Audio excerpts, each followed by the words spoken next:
So today for science, we are going to work on Thursday's assignment. I know we are Friday, but we're a little bit behind because of the packets. We're going to watch this video on YouTube, and the lesson is called The Water Cycle Precipitation. Then we're going to work on pages 83 to 87.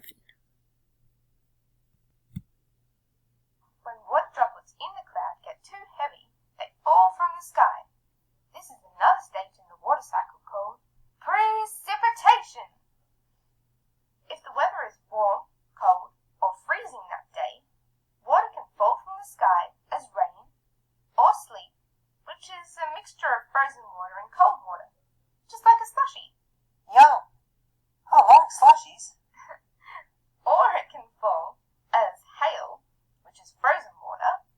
Like ice. Yeah, like ice. Or snow, covering everything and making it white. But however it falls, it's all water, and it either soaks into the ground or runs into creeks, rivers, and lakes, before making its way back into the ocean to start the water cycle all over again. Precipitation. Remember the water drops in the clouds?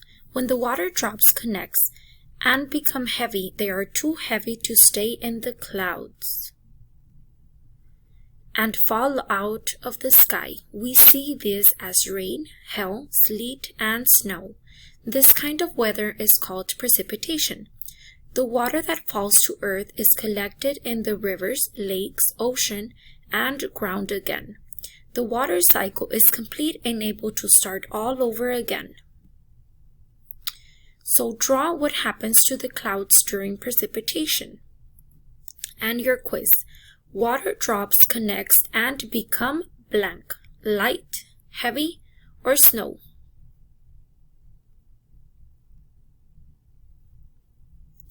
When the water drops become too heavy, they blank from the sky, turn into sunlight.